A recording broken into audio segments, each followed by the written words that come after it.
Eu ainda sinto aquele cheiro. Você sabe do que eu tô falando? Aquele cheiro de nervosismo misturado com cerveja derramada, com suor frio, com esperança pendurada, por um fio tão fino que parecia que ia quebrar a qualquer segundo. Eu ainda sinto, 5 anos depois, que eu fecho os olhos e tô lá de novo.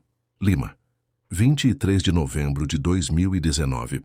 O dia em que o impossível aconteceu, na frente dos meus olhos, e eu simplesmente não consegui processar o que estava vendo.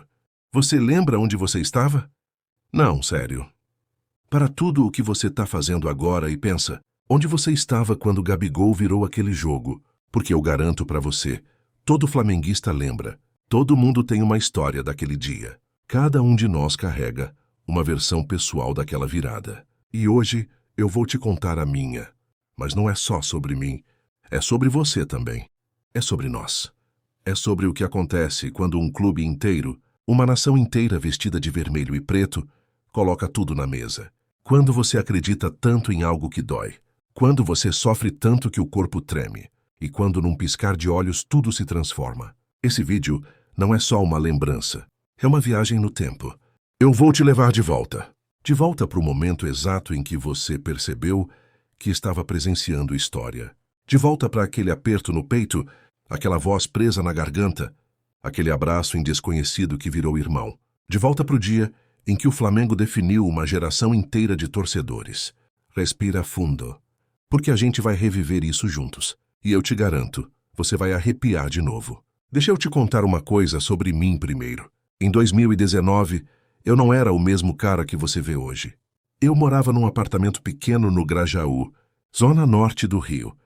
Eu tinha chegado no Brasil há uns 3 anos, vindo da Europa, e o Flamengo tinha virado parte da minha identidade de um jeito que eu nunca imaginei que fosse possível com um time de futebol.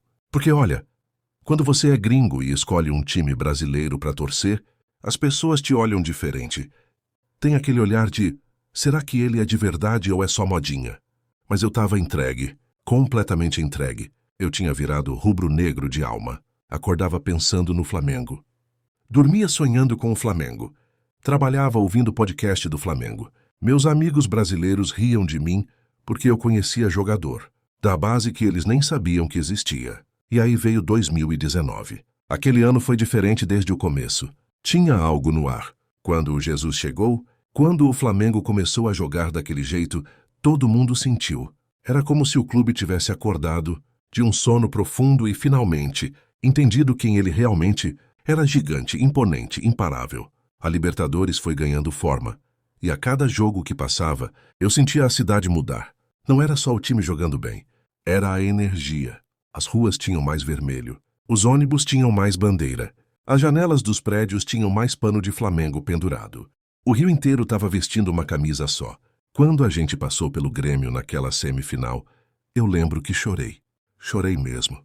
Estava sozinho em casa assistindo na sala e quando o apito final tocou, eu sentei no chão e chorei. Porque eu sabia o que aquilo significava. A gente ia para a final. O Flamengo ia disputar a Libertadores contra o River Plate. O maior time da América do Sul ia enfrentar outro, gigante na decisão mais esperada dos últimos anos. Eu tentei ir para Lima, tentei mesmo. Juntei dinheiro, procurei passagem, conversei com amigos que iam fazer caravana. Mas não deu. Financeiramente não fechava. Eu tinha acabado de chegar no Brasil, ainda estava me estabelecendo, e aquela viagem custava um dinheiro que eu simplesmente não tinha. Foi uma das frustrações mais doloridas da minha vida. Ver todo mundo organizando viagem, vendo as fotos dos grupos no aeroporto, vendo os vídeos das caravanas saindo do Rio, e eu ali preso assistindo de longe. Mas eu tinha amigos que foram. E cara, as histórias que eles contavam antes do jogo eram de arrepiar. Um amigo meu, o Rodrigo, me mandou um áudio no dia anterior. Ele estava chorando no áudio, chorando de emoção. Ele falava da cidade de Lima tomada de vermelho, das ruas cheias de flamenguistas, dos cantos que não paravam, da energia que ele nunca tinha sentido na vida. Ele dizia que parecia que o Brasil inteiro tinha se mudado para o Peru por uma semana. Outro amigo, a Renata, me mandou um vídeo dela no hotel. Ela mostrava a vista da janela e era uma mar vermelha. Bandeiras em todo lugar. Gente cantando na rua às 6 da manhã. Ela falava que não tinha conseguido dormir porque a cidade inteira estava acordada, vibrando, esperando aquele momento. E eu ali no Rio vendo tudo isso pelo celular, sentindo aquela inveja boa, mas ao mesmo tempo aquela dor de não estar lá, de não fazer parte fisicamente daquele momento. Mas eu prometi para mim mesmo que ia viver aquele jogo com tanta intensidade quanto se eu tivesse em Lima, que ia sentir cada segundo, que ia honrar aquela camisa do meu jeito. Os dias antes da final foram surreais no Rio. A cidade inteira parou. Não é exagero. Parou mesmo. Você ia no mercado e todo mundo estava falando sobre o jogo. Você pegava um Uber e o motorista já começava a conversa sobre escalação. Você passava na padaria e o padeiro te perguntava se você achava que o Gabigol ia jogar bem. O Rio respirava Flamengo. Eu trabalhava naquela época fazendo freelance. E tu fami tu te subit. Então eu tinha uma certa flexibilidade. Mas na semana da final, eu simplesmente não conseguia trabalhar. Tentava sentar, abrir o computador, focar em algum projeto, mas minha cabeça estava em Lima. Estava pensando no estádio, nos jogadores, na pressão, nas possibilidades.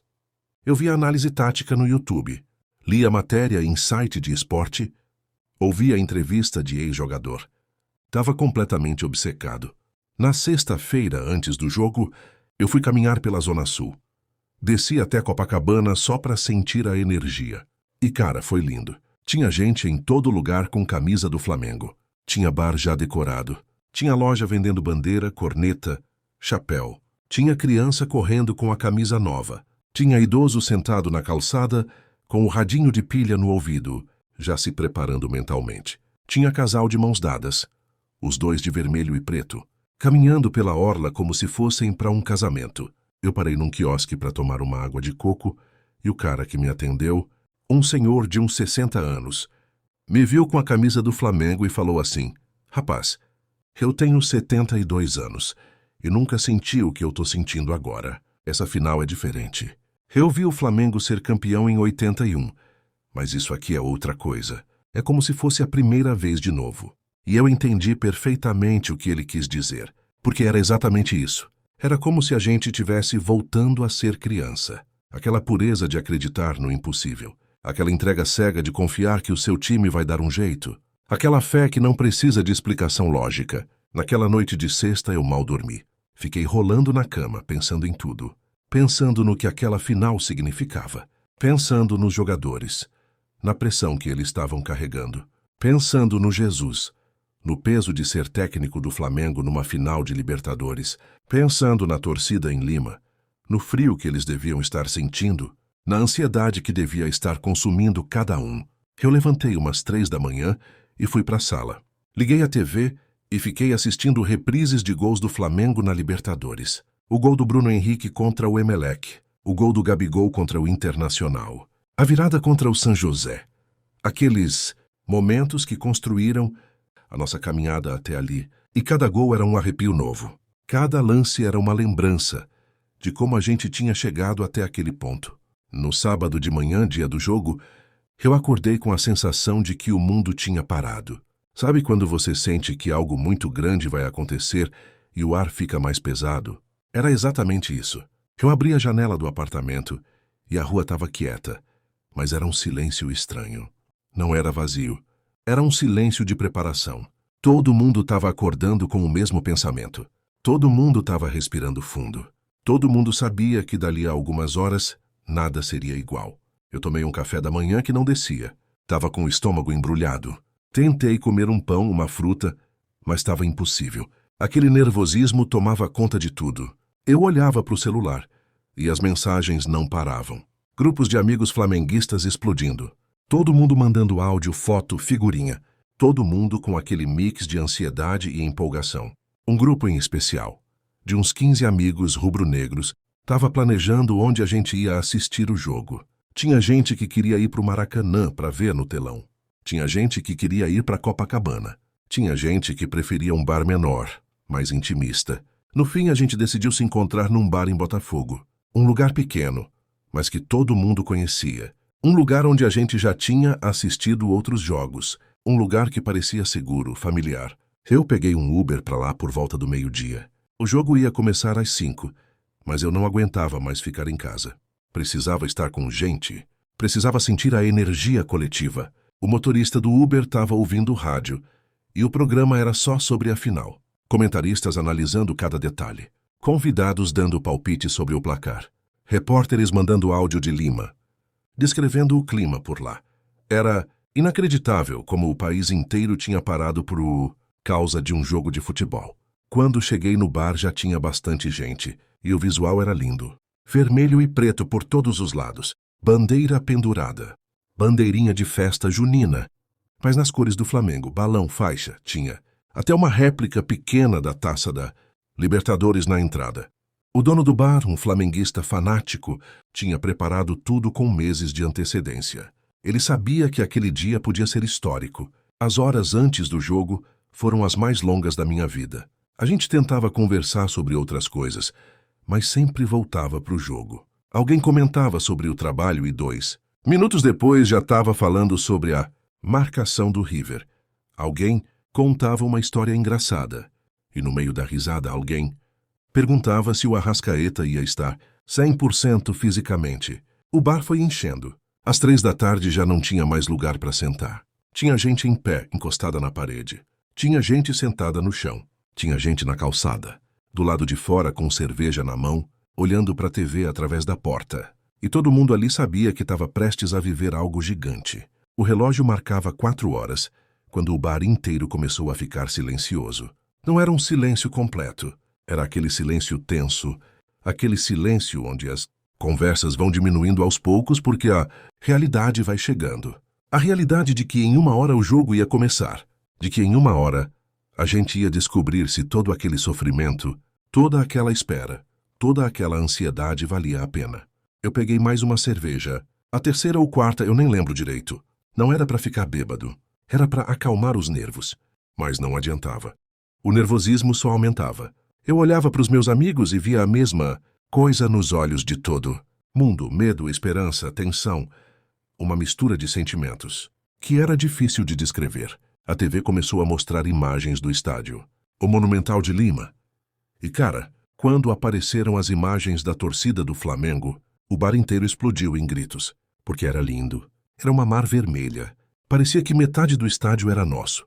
Os cantos já ecoavam, as bandeiras já tremulavam. E mesmo a quilômetros de distância, eu sentia que fazia parte daquilo, que cada um de nós, seja em Lima, no Rio, em qualquer canto do Brasil ou do mundo, estava conectado naquele momento. As entrevistas antes do jogo eram tortura. Ver o Jesus falando tão sério, tão concentrado. Ver os jogadores caminhando pelo gramado. Ver a tensão estampada no rosto de cada um. O Gabigol com aquele olhar focado. O Bruno Henrique alongando. O Diego Alves conversando com o preparador de goleiros. Cada imagem era um soco no estômago. E aí veio o hino da Libertadores. Aquela música que todos nós conhecemos, que arrepia sempre. Mas naquele dia arrepiou diferente, porque não era só mais um jogo. Era a final. Era o Flamengo na final da Libertadores. Era a chance de conquistar a América de novo depois de tanto tempo. Era a possibilidade de fazer história. Quando os jogadores se perfilaram para tocar o hino, o bar estava em êxtase. A gente cantou junto. A gente gritou o nome de cada jogador quando a câmera focava nele. A gente vibrou com cada imagem. E quando finalmente o juiz apitou para o início da partida, eu senti meu coração disparar, de um jeito que eu nunca tinha sentido antes. Os primeiros minutos foram de pura tensão. O Flamengo estava nervoso. Dava para ver. As jogadas não saíam. Os passes erravam. O River pressionava. E a cada minuto que passava, o nervosismo no bar só aumentava. Tinha um cara do meu lado, um flamenguista de uns 40 anos, que não parava de mexer na mão. Ele torcia a camisa, soltava, torcia de novo. Mordia a unha. Olhava para o relógio, olhava para a TV. E eu fazia a mesma coisa. Todo mundo fazia. O primeiro tempo foi angustiante. Não tem outra palavra. Angustiante. O Flamengo tentava, mas nada saía. O River jogava bem. Fechava os espaços, pressionava na saída de bola. E a sensação que eu tinha era de que a gente estava caminhando numa corda bamba. Um erro e a gente caía. Um vacilo e acabava tudo. Teve um lance que o River quase fez o gol. Uma finalização que passou raspando. E o bar inteiro gritou. Não foi grito de comemoração. Foi grito de desespero. Aquele grito que sai quando você pensa que vai perder algo muito importante. E depois daquele lance, o silêncio que tomou conta foi assustador. E então, minuto 14, aconteceu o pior. Uma jogada começou no meio de campo. O River trocou passes rápidos. A bola chegou na área. De Paula cruzou. A zaga do Flamengo tentou cortar, mas não conseguiu. E lá estava o atacante do River, livre. E ele bateu. A bola entrou. O silêncio que tomou conta do bar foi sepulcral. Não foi silêncio de espera. Foi silêncio de choque, de medo. Foi o silêncio de quem acabou de levar um soco no estômago e ainda não conseguiu reagir. Eu olhei para a tela e não conseguia acreditar. 14 minutos. Mal tinha começado o jogo e a gente já estava perdendo a final da Libertadores. Tem um momento específico que ficou gravado na minha memória. Logo depois do gol, a câmera focou na torcida do Flamengo no estádio. E você via gente com as mãos na cabeça. Gente em choque. Olhos arregalados. Bocas abertas em descrença. Era como se o mundo tivesse desabado em cima de cada um ali. E eu me sentia exatamente da mesma forma. Mesmo a milhares de quilômetros de distância, eu sentia a mesma dor que eles. O bar continuou em silêncio por pelo menos 1 minuto inteiro. 1 minuto que pareceu 1 hora. O peso daquele gol era físico. Dava para sentir no ar. Até que alguém gritou: "Calma, gente! Tem jogo ainda!" E foi como se aquele grito tivesse acordado todo mundo do transe. As vozes voltaram. Os gritos voltaram, mas eram gritos nervosos. Gritos de quem está tentando se convencer de que ainda dá tempo. Eu peguei minha cerveja. Tomei um gole grande. Tentei me acalmar, mas minha mão tremia. Tremia mesmo, porque aquilo era o pior cenário possível. Começar perdendo uma final de Libertadores. Ter que correr atrás do prejuízo. Ter que jogar sob pressão desde o minuto 15. Os minutos seguintes foram tortura. O Flamengo tentava reagir, mas estava desorganizado, nervoso. Cada passe errado era um suspiro de desespero no bar. Cada bola perdida era um gemido coletivo. O River, esperto, segurava a bola, girava o jogo, fazia o tempo passar. Teve um lance que o Bruno Henrique conseguiu uma chance. Ele driblou, cortou para o meio, bateu. A bola passou perto. E o bar inteiro gritou de frustração, porque a gente precisava daquele gol. Precisava empatar, precisava respirar, mas não saía. O primeiro tempo foi o mais angustiante da minha vida. Não tem outra palavra. Angustiante. Ver o Flamengo tentando, se esforçando, mas sem conseguir furar aquela defesa do River.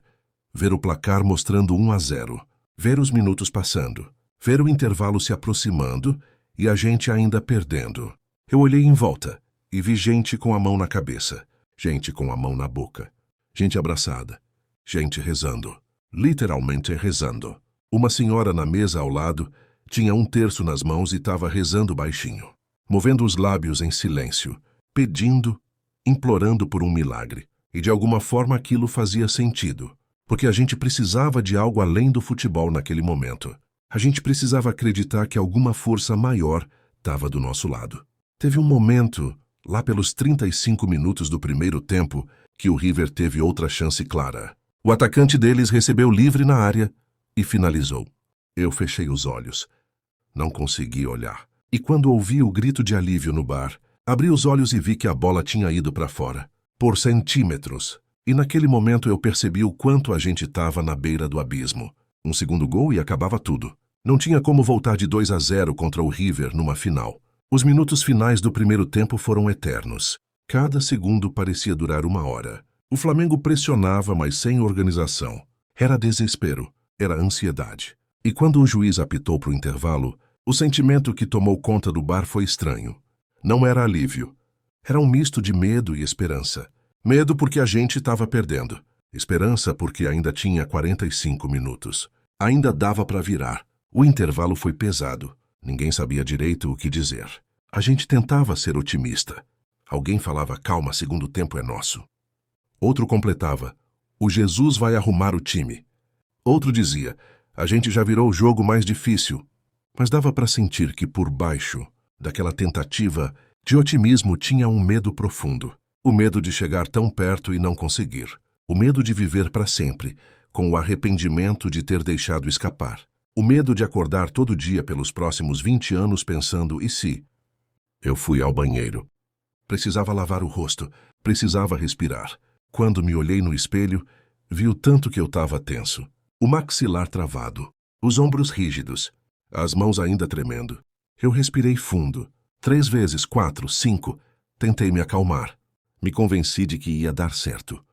Repeti para mim mesmo, vai dar certo, vai dar certo, vai dar certo. Mas no fundo, lá no fundo mesmo, eu estava morrendo de medo. Voltei para o bar, sentei na mesma cadeira, peguei uma cerveja nova e fiquei ali, olhando para a tela esperando o segundo tempo começar, esperando o Flamengo sair daquele vestiário transformado. Precisava ser diferente, tinha que ser diferente, porque se continuasse daquele jeito, a gente ia perder. E eu não estava pronto para lidar com aquela dor. E você? Como você viveu aquele primeiro tempo? O que passou pela sua cabeça quando o River fez o gol cedo? Você conseguiu manter a esperança ou o desespero já tinha tomado conta? Comenta aí. Quero saber como você sobreviveu àqueles primeiros 45 minutos. Quando o segundo tempo começou, eu tinha um misto de esperança e pressentimento ruim. O Flamengo voltou diferente. Dava para ver. Mais organizado. Mais intenso. O Jesus tinha feito alguma coisa no vestiário. Tinha mexido com a cabeça dos jogadores. E nos primeiros minutos o Flamengo pressionou. Bruno Henrique teve uma chance. Arrascaeta tentou uma infiltração. Gabigol apareceu na área. Mas nada. O goleiro do River defendia. A defesa cortava. A bola não entrava. E a cada chance perdida, o nervosismo no bar aumentava. Porque o tempo estava passando. E a gente continuava perdendo por 1-0. 10 minutos, 15, 20. E aquela sensação de urgência ia crescendo, virando quase desespero. A gente precisava fazer o gol. Precisava empatar, porque jogar 45 minutos inteiros perdendo era uma tortura psicológica que ninguém aguentava. 25 minutos, 30 minutos. O relógio não parava, corria, voava, e o Flamengo tentava, criava, chegava perto, mas não conseguia. Era como se tivesse um muro invisível na frente do gol do River. Uma maldição, uma força que impedia a bola de entrar. Eu olhei para os meus amigos, vi o desespero estampado no rosto de cada um. Vi a gente com lágrima no olho, não de alegria, de frustração, de dor antecipada, porque a gente começava a aceitar que talvez não fosse dar, que talvez aquele não fosse o nosso dia, que talvez a história terminasse ali, naquela derrota amarga em Lima. 35 minutos. Faltavam 10. 10 minutos para buscar um gol. 10 minutos para empatar e levar para o tempo extra. 10 minutos para evitar a derrota mais dolorosa das nossas vidas. E o Flamengo continuava tentando, mas com uma cara de quem estava perdendo as forças, de quem estava começando a duvidar. O Jesus fez mudanças. Botou o Lincoln. Mudou o esquema. Deixou o time ainda mais ofensivo. Era tudo ou nada. Não tinha mais meio termo. Ou a gente buscava ou acabava ali. E o Flamengo se lançou para o ataque de forma desesperada. Uma bola na trave. O bar inteiro gemeu. Uma defesa milagrosa do goleiro. Todo mundo gritou de frustração. Um cruzamento que ninguém pegou. Mãos na cabeça. Era uma tortura. A cada chance perdida, a sensação de que não ia dar tempo aumentava. De que a gente ia ficar com aquele gosto amargo de quase. De que a gente ia passar o resto da vida pensando, faltou tão pouco?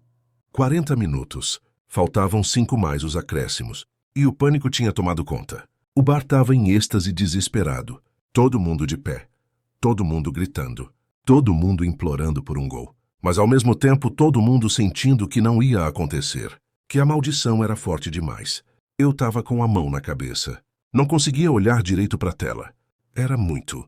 A pressão era demais. O coração batendo tão rápido que parecia que ia sair pela boca. As mãos suando. A garganta seca. Todo o corpo em estado de alerta máximo. De tensão insuportável. 42 minutos. E eu comecei a aceitar a derrota. Eu comecei a pensar, não vai dar. Comecei a sentir aquela dor antecipatória de saber que em alguns segundos ia acabar. Que a gente ia perder.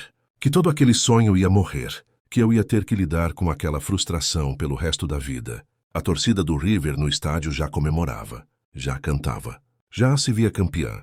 As câmeras mostravam argentinos pulando, abraçados, quase chorando de felicidade. E isso doía. Doía de um jeito que eu não consigo descrever. Ver a felicidade deles significava a nossa dor. E essa dor já começava a tomar conta de mim. 43 minutos. Praticamente acabado. Mais 1 ou 2 minutos de acréscimo e seria o fim. E eu já ensaiava mentalmente como ia lidar com aquilo. Como ia consolar meus amigos. Como ia aguentar os dias seguintes. Como ia viver sabendo que a gente tinha chegado tão perto e não tinha conseguido. E foi nesse momento, nesse exato momento de rendição mental, nesse segundo em que eu já tinha desistido na minha cabeça, que o impossível aconteceu. Minuto 43. A bola chegou na área de novo. Era mais uma tentativa entre tantas.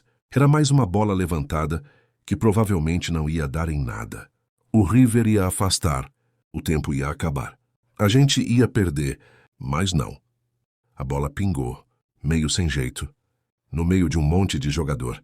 E de repente, do nada, como se tivesse saído do chão, apareceu o Gabigol. E ele empurrou. Pra dentro. Eu não gritei na hora. Eu não consegui, porque meu cérebro não processou o que tinha acontecido. Eu vi a bola entrar. Eu vi o Gabigol comemorando, mas era como se fosse em câmera lenta, como se não fosse real, como se fosse um sonho. E aí 2 segundos depois a realidade explodiu. O bar inteiro gritou. Não foi um grito normal. Foi um grito primordial. Foi um grito que saiu da alma. Foi um som que eu nunca tinha ouvido antes na minha vida. Todo mundo pulou. Todo mundo se abraçou. Gente caindo. Cadeira voando. Cerveja derramando. E ninguém se importava.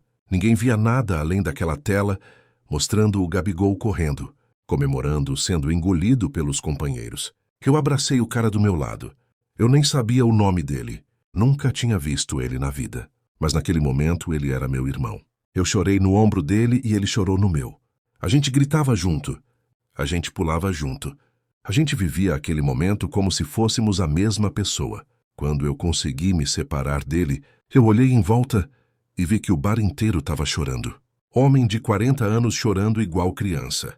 Mulher gritando com as mãos para cima. Idoso com o punho erguido. Todo mundo vivendo o mesmo êxtase. A mesma explosão emocional.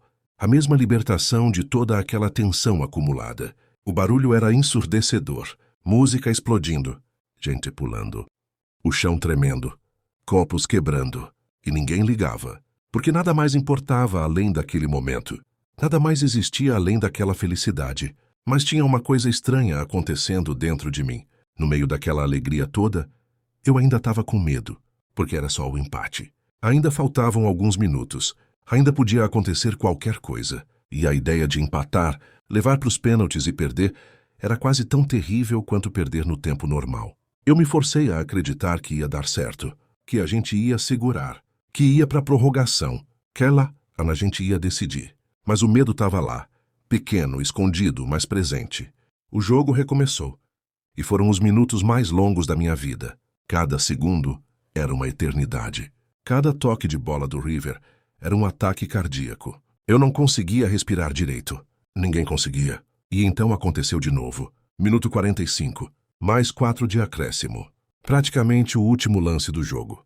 A bola foi lançada na área. Mais uma vez. Mais uma tentativa desesperada. O River tentou cortar, mas a bola desviou e ficou ali, limpa, na frente do gol. E Gabigol, de novo, como se fosse um deus descido na terra, apareceu e bateu. Eu vi a bola entrar antes de ela entrar. Eu soube. No momento que ele bateu, eu soube que ia ser gol. E foi. E nesse momento, o mundo parou. Eu não ouvi mais nada. Eu não vi mais nada. Por uns 3 segundos, meus sentidos simplesmente desligaram. Era como se meu corpo não conseguisse processar aquela quantidade de emoção. Como se meu cérebro tivesse dado um tilt. E então tudo voltou. De uma vez, como uma onda gigante, eu caí de joelhos. Literalmente caí de joelhos. E comecei a chorar. Chorar desesperadamente. Chorar de uma forma que eu não chorava desde criança. Aquele choro que vem de um lugar tão profundo que você nem sabia que existia. Em volta de mim o caos. Gente pulando em cima das mesas. Gente correndo para a rua. Gente se abraçando e chorando juntos. Gente gritando tanto que a voz sumia. Gente rindo e chorando ao mesmo tempo. Era loucura pura. Era histeria coletiva. Era amor, era dor. Era alegria. Era tudo junto.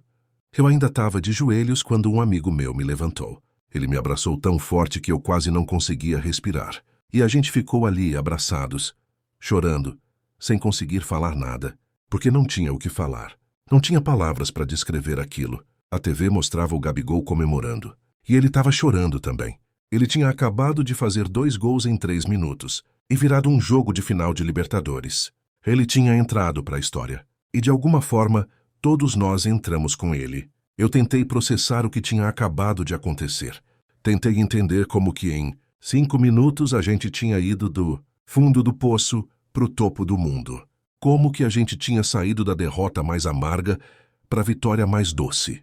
Como que o impossível tinha se tornado real na frente dos meus olhos. Mas era impossível processar, porque aquilo não fazia sentido lógico, não tinha explicação racional. Era pura magia, era destino. Era tudo que a gente acredita quando somos flamenguistas, mas que nunca realmente esperamos ver acontecer. Os últimos segundos do jogo foram surreais. O River nem tocava mais na bola direito. Estavam em choque, derrotados, e a gente do outro lado já comemorando, já sabendo que tínhamos conquistado a América, já sentindo o gosto da glória. Quando o juiz apitou o fim do jogo, eu não consegui comemorar. Eu só continuei chorando. Sentado ali no meio daquele bar caótico, eu chorei por uns 10 minutos seguidos. Chorei por tudo. Pela vitória, pelo sofrimento, pela jornada, por fazer parte daquilo, por ser flamenguista, por estar vivo naquele momento. E você? Como você comemorou aquele gol? Onde você estava? Quem você abraçou? O que você sentiu quando a ficha finalmente caiu? Conta pra mim, porque cada história daquele dia é preciosa, cada memória é única, e eu quero saber a sua. Quando eu consegui me recompor minimamente, eu saí do bar. Precisava de ar, precisava ver a rua, precisava sentir a cidade. E cara, o Rio estava irreconhecível. As ruas estavam tomadas de gente, de carro, de moto, buzinando, gritando, cantando, bandeira para todo lado. Gente pendurada na janela de ônibus, gente em cima de carro, gente correndo pela calçada com a camisa do Flamengo. Era como se a cidade inteira tivesse explodido em vermelho e preto. Eu comecei a andar, sem destino, só andando. E a cada esquina que eu virava, tinha mais gente, mais festa, mais alegria. Um grupo de uns 20 flamenguistas pararam um carro no meio da rua e estavam pulando. Em volta dele, cantando. O motorista não estava reclamando. Ele estava cantando junto, de dentro do carro, sorrindo. Na próxima esquina, tinha um casal de idosos, os dois com camisa do Flamengo dançando na calçada. Eles se abraçavam e giravam, rindo feito crianças. Eu parei para olhar e me emocionei de novo, porque aquilo ali era sobre muito mais que futebol. Era sobre vida. Era sobre alegria. Era sobre dividir um momento com milhões de pessoas ao mesmo tempo. Eu peguei meu celular. Estava explodido de mensagens. Grupos explodindo. Ligações perdidas. Todo mundo querendo falar. Todo mundo querendo dividir aquela emoção. Eu abri um grupo de amigos e tinha uns 200 áudios. Eu comecei a ouvir. E cada áudio era mais emocionante que o outro. Gente chorando. Gente rindo. Gente sem voz de tanto gritar. Gente contando onde estava quando o gol saiu. Tinha uma amiga minha, a Júlia, que estava em Lima. O áudio dela era de arrepiar. Ela chorava tanto que mal conseguia falar. Entre soluços, ela contava que estava na arquibancada quando o primeiro gol saiu e que ela simplesmente desmontou. Caiu no chão. Abraçou um monte de desconhecido. E quando o segundo gol saiu, ela conta que não se lembra de nada. Blackout total de emoção. Ela só voltou à consciência quando um amigo jogou água nela porque ela estava passando mal de tanta adrenalina. Eu continuei andando. Desci até a praia. Copacabana estava um inferno. No bom sentido. Tinha gente até dentro do mar, eu juro. Gente que tinha pulado vestida mesmo. De tanta emoção. Tinha fogueira na areia. Tinha gente tocando instrumento. Tinha um grupo enorme cantando Mengão, Mengão sem parar, sem cansar.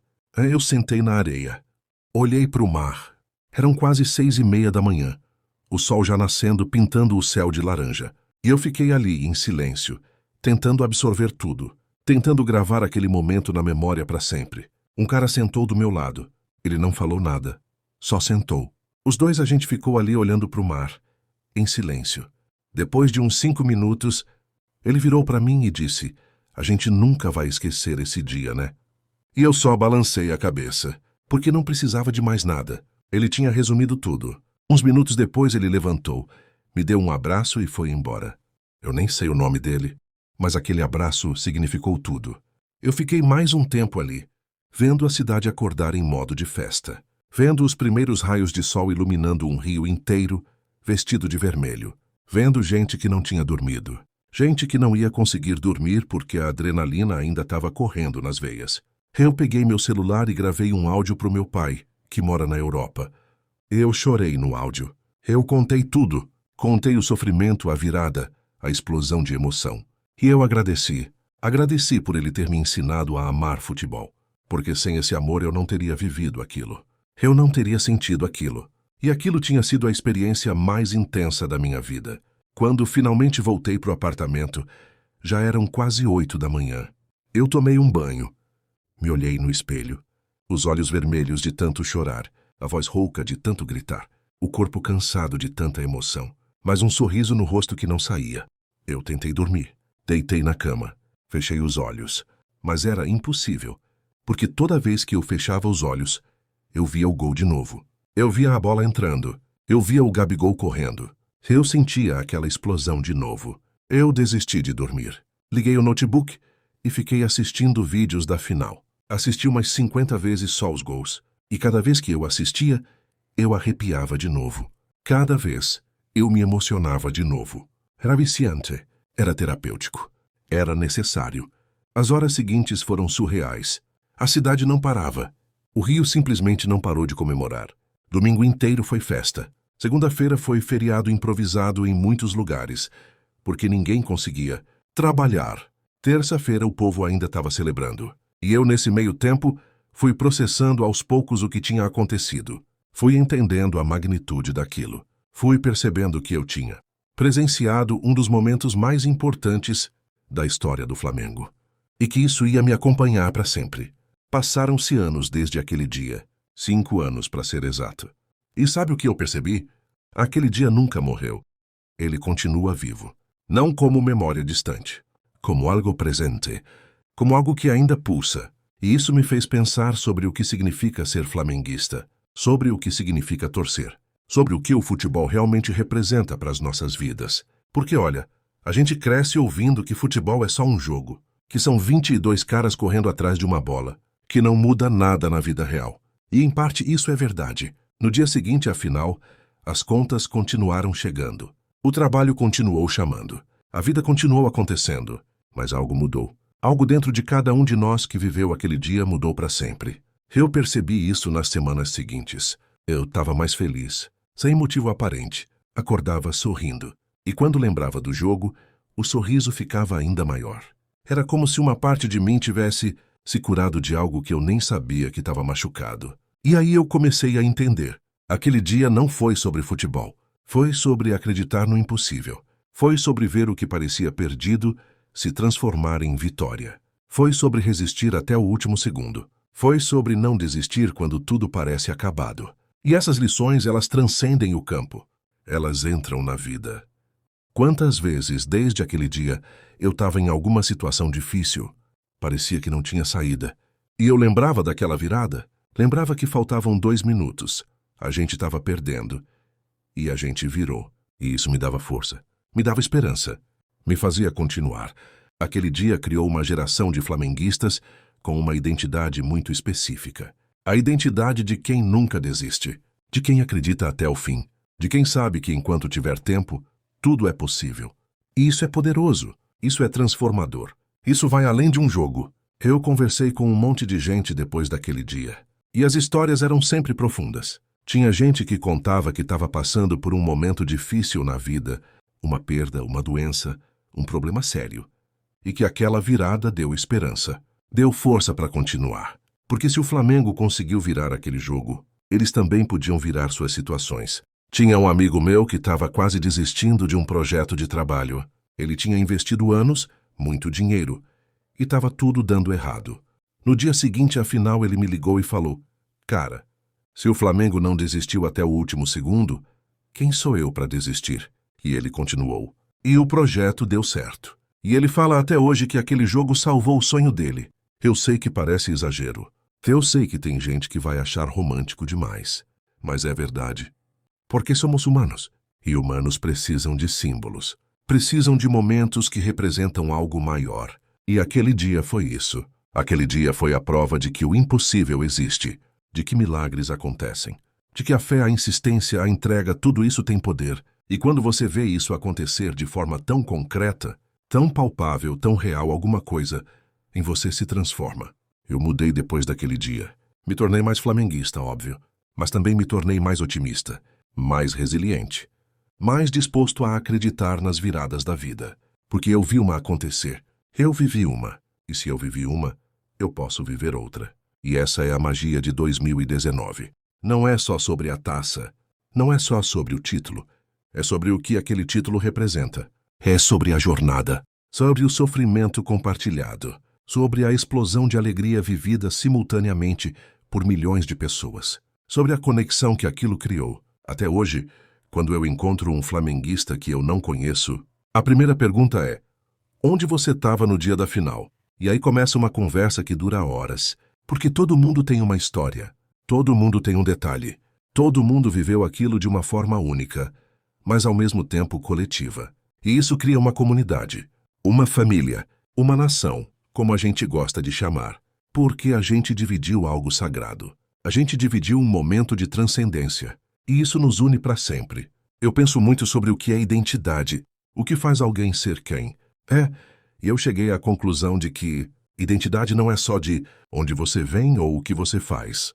É também sobre os momentos que te marcaram, sobre as experiências que te transformaram, sobre as emoções que você viveu tão intensamente que elas ficaram gravadas na sua alma. E 2019 é parte da minha identidade agora, parte de quem eu sou. Quando eu penso em mim mesmo, quando eu me defino, aquele dia está lá, faz parte da minha história, do meu DNA. E eu tenho orgulho disso, porque aquele dia me ensinou que ser flamenguista não é só torcer por um time. É fazer parte de algo maior. É carregar uma bandeira. É honrar uma história. É acreditar em valores. É se entregar de corpo e alma para algo que transcende o racional. E eu sei que tem jogo importante vindo aí.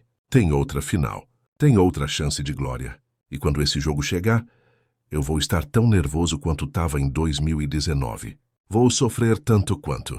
Vou acreditar tanto quanto. Porque esse é o preço de amar. Seja um time, seja uma pessoa, seja uma causa. Quando você ama de verdade, você sofre. Você se arrisca.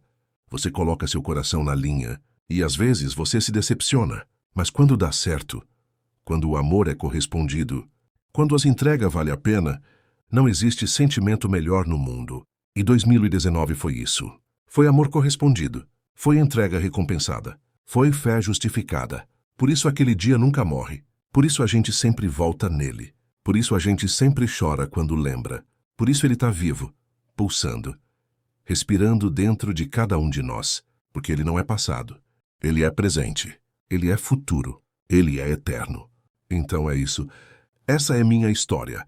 Minha versão pessoal de um dia que pertence a todos nós. Mas a história mais importante não é a minha. É a sua. É a do tio que chorou no bar. É a da criança que pulou no sofá até quebrar. É da avó que rezou o jogo inteiro. É do grupo de amigos que se abraçou e não conseguiu se soltar. É de cada pessoa que, de alguma forma, teve sua vida tocada por aqueles 2 gols em 3 minutos. E agora, 5 anos depois, a gente está aqui de novo. De novo na beira. De novo com o coração na mão. De novo prestes a viver algo grande. Mas sabe o que é diferente? A gente sabe que é possível. A gente já viu acontecer. A gente já viveu o milagre. Então a gente acredita, com mais força, com mais convicção, com mais fé. Porque ser flamenguista é isso. É acreditar quando ninguém mais acredita. É continuar quando tudo parece acabado. É se entregar completamente sabendo que pode doer, mas também sabendo que pode ser glorioso. E não importa o que acontecer no futuro. Não importa quantas finais vierem. Não importa quantos títulos conquistarmos. 2019 sempre vai ter um lugar especial. Sempre vai ser o dia que nos definiu. O dia que mostrou pra gente quem nós somos. Somos os que não desistem. Os que acreditam até o fim. Os que transformam sofrimento em glória. Os que fazem do impossível possível. Somos a nação. E vamos ser para sempre. Então eu deixo aqui meu convite. Se você ainda não é inscrito no canal, se inscreve. Porque a gente vai continuar vivendo essa paixão juntos. Vamos continuar compartilhando essas histórias. Vamos continuar construindo essa comunidade. Deixa um like se esse vídeo te emocionou. Se te fez voltar naquele dia. se te fez sentir de novo aquele arrepio, porque eu fiz esse vídeo com a alma. Botei meu coração em cada palavra. E se ele te tocou, eu quero saber. E nos comentários escreve: eu sou 2019 até o fim, porque a gente precisa deixar registrado. Precisa deixar marcado que a gente tá junto nessa, que a gente compartilha dessa identidade, que a gente é feito do mesmo material. Compartilha esse vídeo com aquele amigo flamenguista que vai entender cada palavra, com aquele parente que vai se emocionar junto, com aquele desconhecido que precisa reviver esse dia. Porque no fim das contas é sobre isso, sobre compartilhar, sobre estar junto, sobre dividir emoção, sobre construir memórias coletivas que vão durar para sempre. Eu agradeço por você ter ficado comigo até aqui, por ter embarcado nessa viagem no tempo, por ter revivido esse dia comigo. De coração, obrigado. E agora, toda vez que você ouvir o nome Gabigol, toda vez que ver aquela camisa vermelha e preta, toda vez que lembrar do dia 23 de novembro de 2019, eu quero que você sorria. Eu quero que você arrepie. Eu quero que você sinta orgulho de ter vivido aquilo, porque a gente é privilegiado. A gente viu história acontecer. A gente fez parte de algo que vai ser contado por gerações. Os nossos netos vão ouvir sobre aquele dia. Os nossos bisnetos vão ler sobre aquele dia. E a gente pode dizer: eu estava lá, eu vivi, eu senti. E isso ninguém tira da gente, nunca. Então bora junto, sempre. Em toda final, em todo jogo, em toda batalha. Porque nós somos Flamengo. E o Flamengo nunca desiste. Até o próximo vídeo, minha nação. Fiquem bem, se cuidem. E nunca, nunca deixem de acreditar. Porque se 2019 nos ensinou alguma coisa, foi que enquanto tiver tempo, tudo é possível. Um abraço do gringo flamenguista. E vamos juntos, sempre. Mengão.